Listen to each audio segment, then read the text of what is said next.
오늘의 사연을 소개하겠습니다. 저는 30대 여성입니다. 어느 날 아침 식사를 하고 난 후 여유있게 커피 한 잔을 마시려고 하는데 벨소리가 울립니다. 인터폰을 확인해보니 시어머니 얼굴이 보입니다. 어머님, 어쩐 일이세요? 라고 제가 물었는데 그날따라 시어머니의 옷차림이 심상치가 않습니다. 등산 모자에 등산복까지 입고 있는 모습이 평소 시어머니의 모습과는 사뭇 달라 보입니다. 어머님, 어디 가시게요? 등산 가세요? 라고 제가 다시 물었는데요. 그래, 등산 가자. 너랑 나랑. 그리고는 시어머니가 활짝 웃었어요. 지금요? 라고 묻는 제 말을 듣고는 있는 것인지 아니면 못 들은 척 하는 것인지 시어머니는 빨리 옷 챙겨 입거라 라는 말만 되풀이합니다. 하지만 저는 어머님, 저 등산 안 좋아해요 라고 말을 해버렸는데요. 나도 등산 안 좋아해. 근데 오늘은 꼭 가야겠구나 라고 고집을 피우시네요. 그런 시어머니의 표정을 보아하니 결심이 확고해 보여서 제가 싫다고 해도 결국 끌고 갈 것처럼 보입니다. 저는 그렇게 시어머니의 성화에 못 이겨 욕실에서 대충 씻고 나왔는데요. 저를 보던 시어머니가 화장은 안 하니? 라고 묻습니다. 화장이요? 등산 가는데 화장은 왜 해요? 라고 제가 물었는데요. 그런 제 말에 시어머니는 그래도 예쁘게 화장을 하고 가야지 라며 저를 억지로 화장대에 앉힙니다. 그렇게 저는 잘 하지도 않는 화장을 하고 시어머니를 따라 나섰는데요. 그런데 문득 시어머니가 배낭 하나를 메고 있는 게 보입니다. 어머님, 배낭 제가 멜까요? 라고 말을 하고는 배낭을 살짝 들어봤는데요. 맙소사, 배낭이 너무 무거웠어요. 그런 배낭을 보며 어머님, 도대체 배낭에 뭐가 들은 거예요? 라고 제가 놀란 채 시어머니를 바라봤어요. 그런데 시어머니는 그냥 이것저것 이라고 말을 하고는 급히 배낭을 등 뒤에 둘러맸는데요. 어머님 안 되겠어요. 너무 무거워요. 이걸 메고 등산을 어떻게 해요? 도대체 뭐가 들은 거예요? 라고 물으며 배낭 안을 보려고 손을 뻗었는데요. 시어머니가 다급한 목소리로 아니야, 별거 아니야 라며 배낭 안을 보여주지 않았어요. 그날 아침 시어머니는 모든 것이 참 이상하기만 했어요. 그렇게 저는 뭔가 조금 이상하다는 생각을 하며 시어머니와 함께 차에 올라탔어요. 운전은 제가 했고 시어머니는 목적지가 포천이라고 했는데요. 포천이요? 산은 무슨 산인데요? 라고 묻던 제게 시어머니는 산? 산 이름은 모르는데? 라는 이상한 말을 합니다. 어머님, 오늘 왜 이러세요? 산 이름도 모르는데 등산을 어떻게 한다는 말이에요? 라며 제가 놀라서 물었어요. 근데 내가 거기 가는 주소는 잘 적어놨어. 이것대로 치고 가거라. 라고 말을 하며 주소를 보여줬어요. 경기도 포천시 내촌면. 저는 시어머니가 불러주는 대로 주소를 내비에 입력했고 우리는 출발을 했습니다. 차를 타고 가는 내내 시어머니는 핸드폰 속에 사진을 몇 번씩 쳐다보곤 했는데요. 어머니, 그 사진은 뭔데 계속 그 사진만 보세요? 라고 제가 물었는데요. 시어머니가 황급히 핸드폰을 감추며 현정아, 거기 가면 김치말이국수를 아주 맛있게 하는 곳이 있다고 하는데 우리 거기서 점심도 먹고 올까? 라며 아이처럼 신이 난 표정으로 묻습니다. 우리 시어머니는 항상 제 이름을 불러주셨는데요. 항상 우리 현정이, 우리 예쁜 현정이 라고 불러주셨어요. 그래서 모르는 사람들이 보면 시어머니와 저를 모녀 사이라고 생각을 하는 경우도 많았어요. 하지만 저도 그런 시어머니의 부름이 싫지 않았기에 아니 오히려 너무 좋았기에 그냥 기분 좋게 듣고만 있었어요. 현정아, 창문 좀 열까? 바람이 시원할 것 같구나 라고 시어머니가 말을 했고 저는 그런 시어머니의 말에 창문을 살짝 열었는데요. 아유 좋구나. 우리 현정이랑 같이 드라이브 하니까 일이 좋네 라며 정말 좋아하셨어요. 이런 시어머니이기에 저는 시어머니가 무엇인가 부탁을 하거나 하면 절대 거절을 할 수가 없었답니다. 우리 시어머니는 말을 너무나 예쁘게 하는 언어 천사이시거든요. 우리는 그렇게 시어머니가 좋아하는 트로트도 듣고 도란도란 이야기를 하면서 어느새 시어머니가 알려준 주소에 도착을 했어요. 그런데 등산로라 하기에는 무엇인가 조금 이상했는데요. 차를 동네 어귀에 세우고는 걸어가야 한다고 했거든요. 어머님, 가방 제가 들을게요. 그거 너무 무거워서 큰일 나겠어요. 그러니까 그냥 두고 오자고 하니까. 라며 제가 투정을 부렸지만 시어머니는 아니다, 괜찮어. 그리고 여기서 얼마 멀지 않아서 금방 갈 거야. 라고 말을 했어요. 그럼 제가 조금 나눠서 들을게요. 라고 말을 했지만 고집센 시어머니는 현정아, 얼른 올라가자. 라며 제 손을 꼭 잡습니다. 제 손을 꼭 잡고 걷는 시어머니를 보며 문득 돌아가신 엄마가 생각났습니다. 우리 엄마도 항상 제 손을 꼭 잡고 다녔었거든요.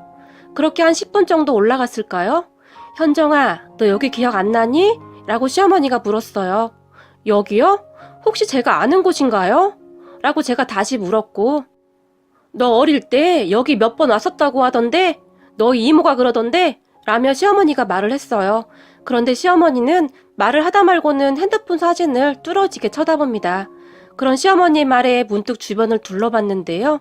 시어머니의 말처럼 문득 생각이 나는 것 같기도 하고 아닌 것 같기도 했어요. 여기서 한 10분쯤 올라가면 큰 밤나무가 하나 있다고 했는데 잘못 올라왔나? 라며 시어머니가 중얼거리듯이 말을 하면서 잠시 서서 주변을 두리번 거렸는데요.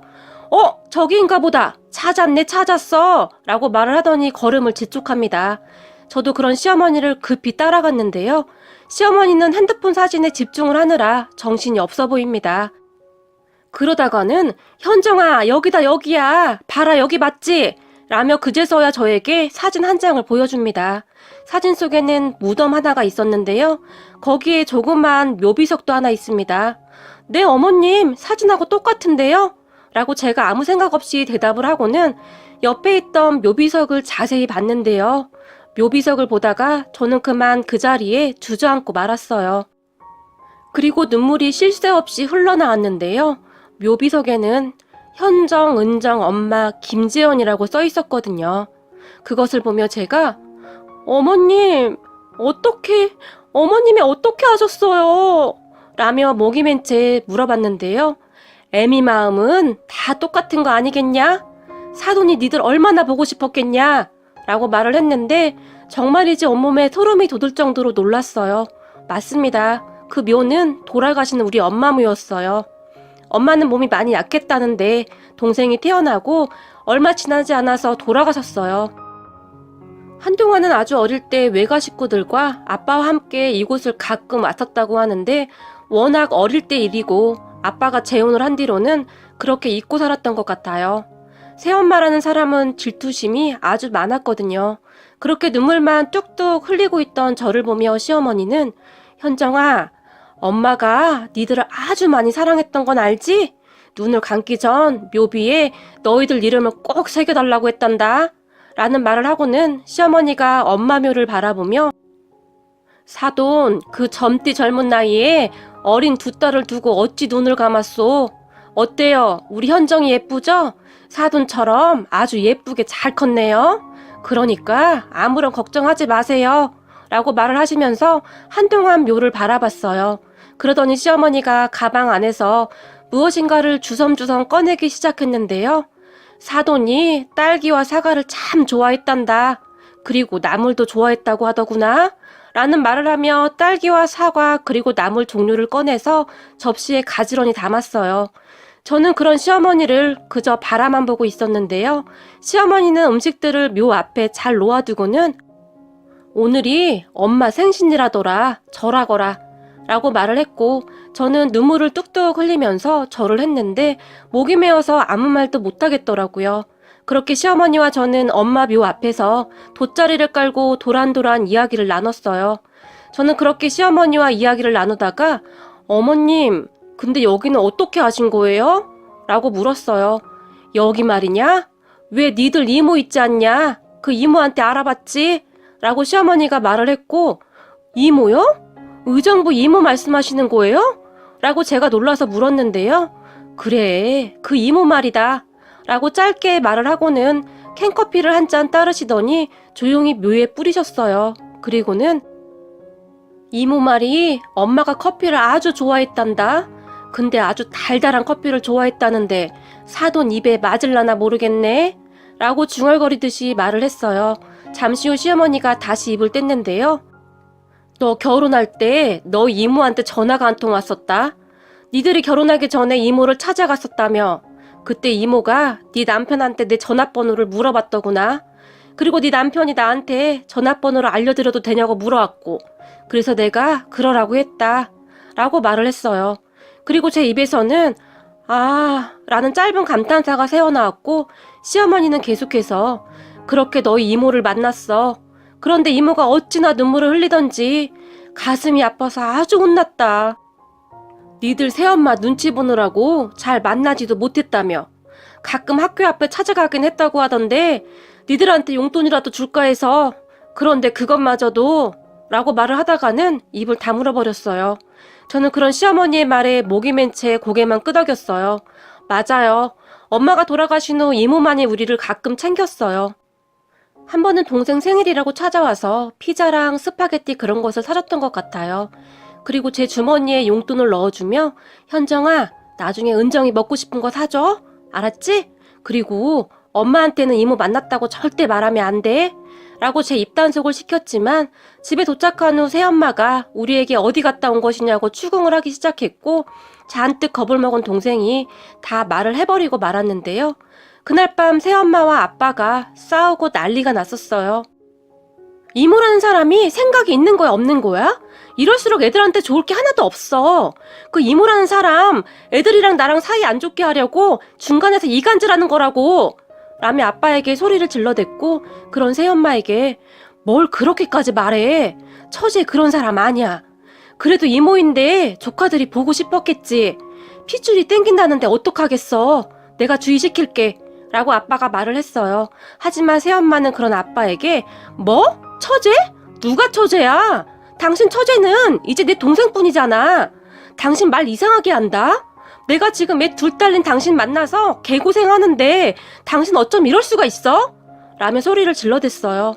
그 소리가 동생과 제가 있던 방까지 고스란히 들려왔는데요. 그런 새엄마의 목소리에 무서워서 동생과 이불 안에서 벌벌 떨면서 울었던 기억이 나네요. 그리고 아빠가 이모에게 전화를 했고 우리를 만나지 말아달라고 한 것 같아요. 어느 날 이모가 다시 학교 앞으로 찾아왔는데 현정아, 이모 전화번호 잃어버리면 안 돼. 알았지? 우리 현정이는 이제 다 컸으니까 잘 알아들 수 있지? 라고 제게 말을 했고 이모의 말에 제가 고개를 끄덕이자 이모가 눈물을 흘렸던 것 같아요. 그리고 이모는 현정아, 너 크면 꼭 이모한테 전화해. 그때는 괜찮을 거야. 이모가 기다리고 있을게.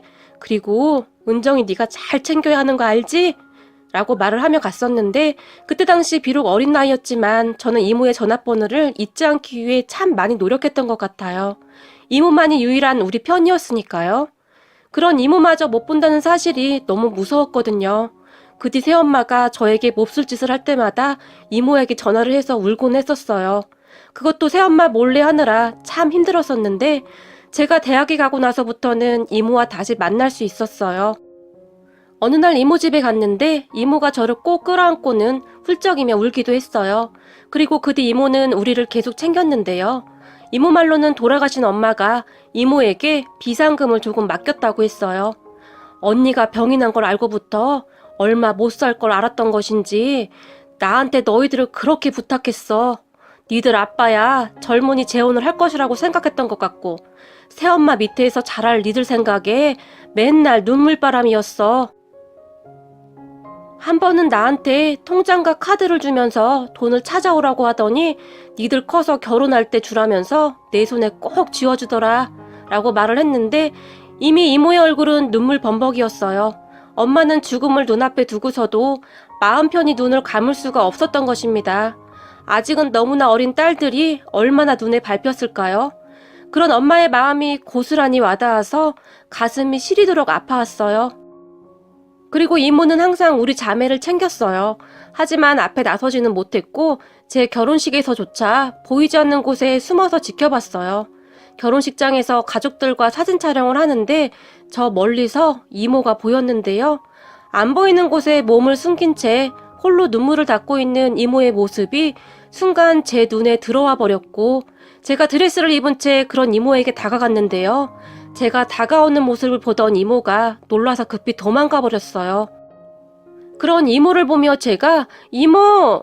라고 떨리는 목소리로 불렀지만 이모는 뒤도 돌아보지 않고 그렇게 가버렸어요. 그런 저를 보며 가만히 다가와 안아준 사람은 시어머니였고 말이죠. 그렇게 우리 이모는 항상 엄마 대신이었으니 결혼할 때 제가 걱정이 되어서 시어머니를 따로 만나 뵈었던 것 같네요. 그런 이모의 마음이 느껴져서 다시 한번 가슴이 뜨거워질 수밖에 없었는데요. 제가 그렇게 잠시 옛 생각에 잠겨 있었는데요. 니들 이모가 니들 생각을 참 많이 하더구나. 나를 보자마자 내 손을 꼭 붙잡고는 우리 현정이 잘 좀 부탁드립니다. 혼수 부족한 것은 저한테 말씀하시면 제가 부족함 없이 준비하겠습니다. 라고 말을 하더구나. 말 한마디 한마디가 어찌나 간절한지 내가 목이 다 메이더라.